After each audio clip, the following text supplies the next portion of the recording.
तो आज के जो हमारे दो शेयर रहने वाले हैं उनमें से पहला शेयर है आपका housing and urban development corporation limited, short form में हुडको। तो यहाँ पे हुडको में आज बात करूँ तो अप्रॉक्स 1% की गिरावट है। 6 मंथ्स की बात करूँ तो 8% फिसल चुका है अपने ऊपरी लेवल से। एक साल की बात करूँ तो 5% का एक ठीक ठाक रिटर्न है अपने निचले लेवल से। बट वही अगर शेयर का ऑल टाइम हाई चेकआउट करोगे यहाँ पे तो 5 ईयर्स के टाइम फ्रेम पे ये शेयर अभी 334 के अराउंड शेयर पहुंच गया था। वहां से एक बड़ा गिरावट आया हमें शेयर में। फिर उसके बाद एक ही लेवल्स पे हमें ट्रेड करते हुए देखने को मिल रहा है फ्रॉम पास्ट 1.5 ईयर अप्रॉक्स। ठीक है, बिकॉज शेयर जो ऑल टाइम हाई लगाया था वो अप्रॉक्स 2024 के जुलाई में आसपास था एंड नाउ इट्स 25 खत्म हो गया।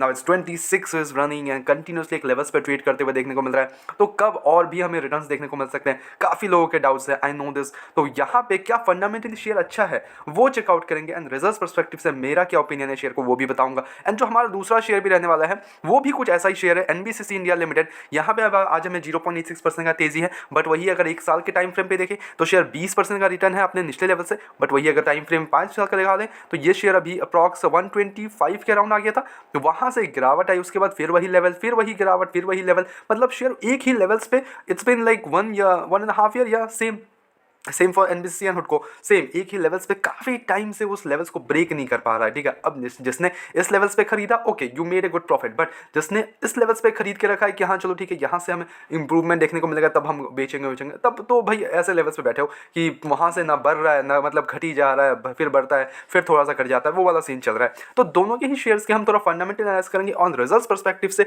मेरा क्या ओपिनियन है शेयर को लेकर मैं आपके साथ वो रखने वाला हूँ। तो देखो अब यहाँ पे अगर हम दोनों के शेयर्स पे पहले तो एनबीसीसी के रिजल्ट्स वगैरह चेकआउट कर लेते हैं इस बार के, उसके बाद हम हुडको में चलेंगे। तो यहाँ पे दिसंबर की बात कर लें तो सेल्स में अप्रॉक्स 3000 करोड़ का इनका सेल्स आया है इस बार, जो कि पिछले ईयर इनका 2809 करोड़ का था। बहुत ही बेहतरीन जंप आई है। वही अगर ऑपरेटिंग मार्जिन की बात करें तो वो 1% से श्रिंक होते हुए देखने को मिला है। बट इसका इंपैक्ट हमें जो ऑपरेटिंग प्रॉफिट में देखने को मिला है वो 144 करोड़ से 114 करोड़ हो गया है। तो यहाँ पे इंपैक्ट हमें देखने को मिला 1% का श्रिंकेज का। अब यहाँ पे बात करें तो अदर इनकम में जो बढ़ोतरी है कंपनी की वो 54 करोड़ से 152 करोड़ हो चुका है, जिसके कारण इनका जो नेट प्रॉफिट है वो 142 करोड़ से 197 करोड़ हो चुका है। बट ये सब्सटेंशियल नहीं है। ओके, दिस इज लाइक किसी क्वार्टर में कम आता है, किसी क्वार्टर में ज़्यादा आ सकता है। तो हम अदर इनकम के भरोसे नहीं जी सकते हैं, क्योंकि वो टोटली छोड़ दो आप अदर इनकम को। बट अदर इनकम के हम 50 करोड़ के भी पकड़ लें तो ये टोटली हमें इनका जो इस बार का नेट प्रॉफिट है वो उतना खास नहीं देखने को मिला। ठीक है, सीधी सी बात है, उतना खास नहीं देखने को मिला जो कि हम एक्सपेक्टेड थे। अब वहीं पर नेट प्रॉफिट अभी के टाइम पे अगर देखें इंक्लूडेड द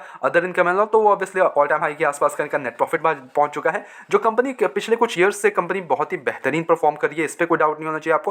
फ्रॉम पास्ट कुछ ईयर्स से पहले 200 करोड़ के प्रॉफिट्स थे, नाउ 300 करोड़ के प्रॉफिट्स हुए, फिर उसके बाद गिरा भी शेयर, उसके बाद फिर अभी बेहतरीन अब जाके 500 करोड़ के नेट प्रॉफिट्स देखने को मिल रहा है। तो जंप्स हैं। और अगर थोड़ा सा रिजल्ट्स परस्पेक्टिव से I am okay with the share. Okay, but वही फंडामेंटल्स परस्पेक्टिव से देख लेते हैं तो एक बार मार्केट कैप 26,000 करोड़ के आसपास का है। बट यस, स्टॉक का पीस ओवर वैल्यूड बिकॉज उस हिसाब से परफॉर्म नहीं कर पा रही है। ठीक है, एंड अर्निंग पर शेयर वगैरह उस हिसाब से नहीं आ रहा है, जिसके कारण जो स्टॉक का पी है वो ऑब्वियसली ओवर वैल्यूड दिखा रहा है। बट कंपनी का आरओसी आरओई बहुत ही बेहतरीन है, 33 एंड 25 के अराउंड है। वही डेप्ट कोई इश्यूज नहीं है कंपनी के ऊपर। Operating margin yes very less 4.76% only. Profit growth 17% का है। पीजी रेशियो ओवर वैल्यूएशन दिखता है। इन्वेस्टर्स की बात करो तो 61% की होल्डिंग वो प्रमोटर्स के पास है। जो मेजॉरिटी स्टेक है वो ऑब्वियसली प्रमोटर्स होल्ड करते हैं। एफआईएस और डीएस के पास ठीक ठाक स्टेक है, आई वुड नॉट से कि बहुत एक्स्ट्राऑर्डिनरी है, but they are holding like 17, 18, 19% की होल्डिंग्स है। गुड है, कंबाइंड बोल रहा हूँ first days. Okay, but public के पास यहाँ पे 20% का स्टेक है। तो पब्लिक ने माल बेचा है एंड डीआईएस अपना स्टेक इंक्रीज कर रहे हैं, यहाँ पे गुड साइन है।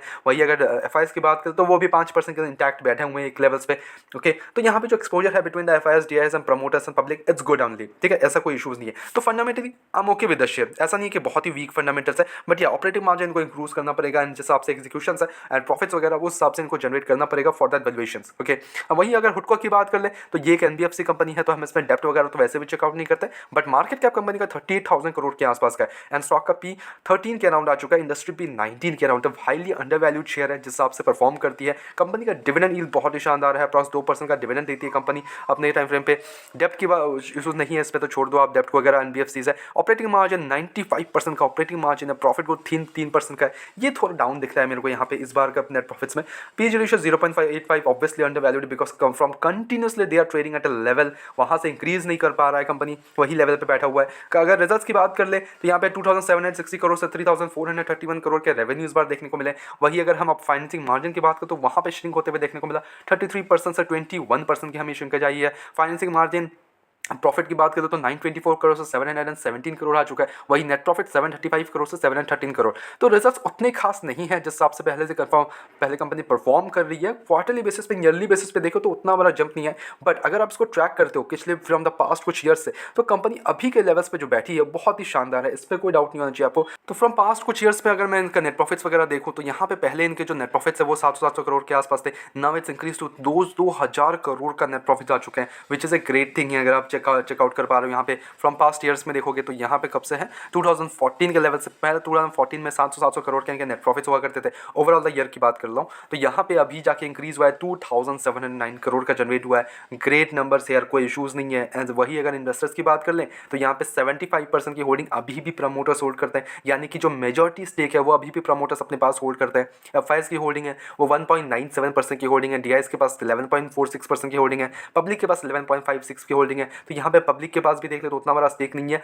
बट या कंबाइनली बात कर ले एफआईएस और डीआईएस के पास तो बेहतरीन स्टेक है। अप्रॉक्स 11.46 तो अभी भी डीआईएस के पास है। तो दे हैव लाइक, हमें यहाँ पे इनकी तरफ से कन्विक्शन दिखता है डीआईएस की तरफ से, yes they are increasing their stake as of now.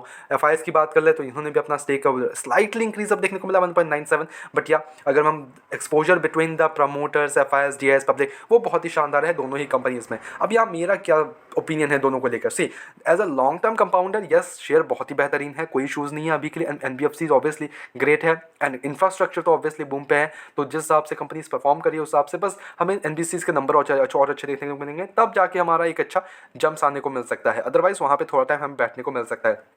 Yes दोनों ही शेयर अपने ऊपरी लेवल से काफ़ी ज़्यादा करेक्टेड है, बेयरिश मोड पे है दोनों ही शेयर। तो हम इस लेवल्स पे अगर बोले तो दोनों ही शेयर पे अभी देखो, अगर आप ऑलरेडी बैठे हो शेयर पे, ठीक है, तो बेचने का कोई मतलब नहीं बनाता इस लेवल्स पे। ओके, अगर आप लॉस में हो तो इस लेवल्स में बेचने का मतलब नहीं बनाता, और ऐसे फंडामेंटल्स के साथ बेचने का बिल्कुल नहीं बनाता। बट या अगर आप फ्रेश एंट्री के लिए सोच रहे हो तो गो हेड, ऐसा कुछ इशूज़ नहीं है दोनों कंपनीज में। बस ये है कि थोड़ा सा हमें यहाँ पे उतना buying on ups and downs हमें देखने को नहीं मिलता। एक लेवल्स पे बैठते हैं दोनों शेयर, और जब भागते हैं तो अच्छा भागते हैं। एक लंबा रेस के घोड़े हैं, ऐसा कुछ नहीं है, ठीक है, लंबा रेस के घोड़े हैं और अच्छे गुड फंडामेंटल स्ट्रॉन्ग स्टॉक्स है, रिजल्ट्स अच्छे हैं, डिविडेंड यील्ड अच्छा है दोनों कंपनीज का, बहुत ही शानदार है, ठीक है, ऐसा कुछ इशूज़ नहीं है। बस हमें थोड़ा सा अभी कंसोलिडेशन फेज पे जा चुका है, तो कंसोलिडेशन फेज हमें थोड़ा बेयर करना पड़ेगा, and you have to have the patience to get that good great profits. Okay, you have to have the patience. Okay, इस पर कोई डाउट नहीं है। बट यहाँ हमारी तरफ से कोई भी बाइंग कमीशन बिल्कुल भी नहीं है, सजेशन है, तो please take it as a suggestion अपने एजुकेशन पर्पस की। तो आप वीडियो को देखो, go ahead do own research as well and make the investments blindly, किसी भी विश्वास करके इन्वेस्टमेंट्स ना करें। ऐसे रेगुलर अपडेट्स के लिए चैनल को सब्सक्राइब करो, वीडियो को लाइक करो। मिलते हैं नेक्स्ट वीडियोस में।